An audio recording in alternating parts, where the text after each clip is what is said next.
In the late 80s, I used to go to my local mom-and-pop video rental store almost every weekend. This store was located on the first floor and basement of a small building that looked like a regular house. On the second floor was a completely unrelated jewelry store. Even though they didn't have much space, this mom-and-pop store had a huge selection of games for all systems. It even had a bigger selection than those blockbuster-style chains. It was by far my favorite video rental store.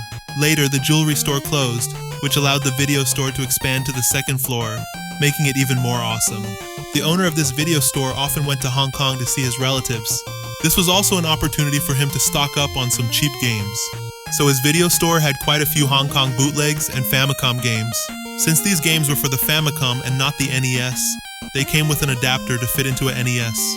Having access to this store allowed me to play games that were only released in Japan, such as Konami's Biomiracle Bokute Upa. We used to call this game Baby Mario, and me and all my friends genuinely thought the baby in this game was Mario. I always thought the reason we called that game Baby Mario was just because of some playground rumors that spread. But later, my babysitter's son bought the game at a flea market, and Mario Baby was written on the box that came with it. That was quite a revelation. Another interesting Famicom game I rented there was Takahashi Meijin no Bugtail Honey. This is a really weird game of the Adventure Island franchise that combines many gameplay elements such as breakout and platforming. This game was way too hard and complicated for a kindergartner to wrap his head around, so we didn't really like it. But since it had Takahashi Meijin on the cover, we rented it a few times by mistake, thinking it was Adventure Island. It wasn't enough to ruin a weekend, but it was still disappointing. One game that was far from ruining weekends was Super Mario Bros. 3. Thanks to our access to Famicom games, we were able to play SMB3 long before it was released in North America. While most people were dreaming of playing it after seeing the movie The Wizard, we already had the Japanese version in our hands. Super Mario Bros. 3 was a really big deal at the time. You really had to be there to comprehend how huge it was. And when it finally came out in North America, my mom was kind enough to buy us a copy. I remember she paid something like 99 Canadian dollars or something crazy like that. Sure, games used to cost a lot more, but it didn't feel like it, because you could rent them and trade with your friends. You could also get those bootleg cartridges that had a lot of games on them. Most of the games that were on those cartridges were games that were released early in the life cycle of the Famicom. Since the ROM size of early Famicom games was extremely small, a lot of games could fit into these unofficial cartridges. To my knowledge, these cartridges were only available at flea markets and mom-and-pop stores. The video store I used to go to had a lot of these cartridges, and I rented them all. One of my favorite games that often appeared on these cartridges was Choujikuu Yousai Macross, a horizontal shoot-'em-up developed by Namco and released by Bandai in 1985. This game is also known as Super Dimension Fortress Macross or just Macross. It is based on the anime of the same name. As a child, I was unaware of the existence of this game's source material. I had no idea that this game was based on an anime. Then, about 15 years later, I came across the first Macross series. Since I was a big fan of Macross Plus, I decided to give it a watch. In this anime, an idol singer named Lin Minmei is one of the main protagonists. In one episode, she sings a song called Xiao Pai Ran. When I first heard the song, it felt very familiar, but I wasn't sure why. Then I finally connected the dots and realized that the main theme of the Macross Famicom game was an 8-bit rendition of that song. This completely blew my mind.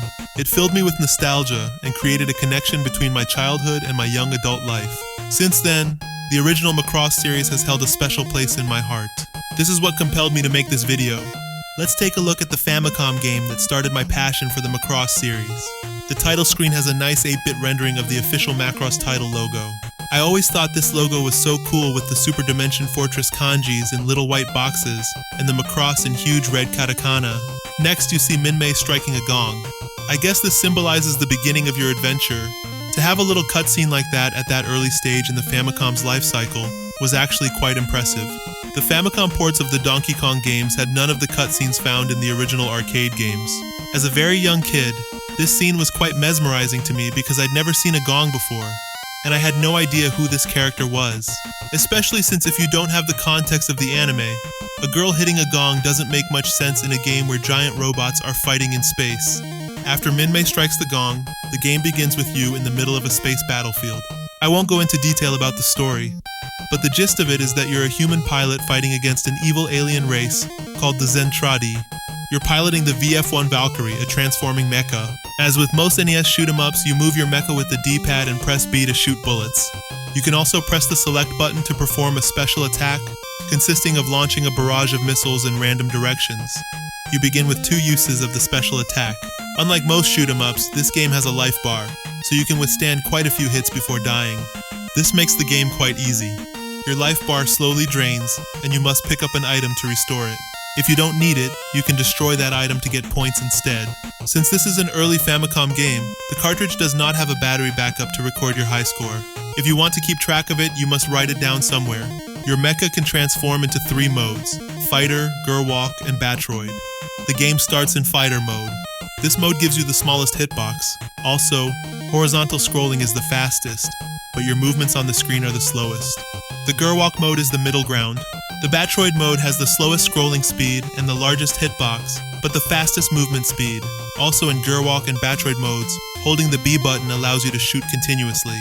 However, you can shoot even faster using a turbo controller or by mashing the B button quickly. Batroid is the only mode that lets you change direction and shoot left. It's kind of useless since there are no enemies coming from the left in this game. It's more of a handicap than anything else because it makes it impossible to shoot enemies on your right while moving to the left. Also, when the special attack is used in Batroid mode, the missiles are launched in an oblique arc instead of horizontally. This makes it even less likely that you will hit enemies. However, since the scrolling is slower, you encounter more waves of enemies and have more time to destroy them. So I guess this is useful if your goal is to score as many points as possible in a single stage. This is the only situation in which I could see a use for the Batroid mode. And more importantly, controlling a giant robot looks pretty badass. But personally, I prefer to stick with fighter mode to make the stages scroll faster and to have a smaller hitbox. After moving forward for a few seconds, you begin to see explosions in the background.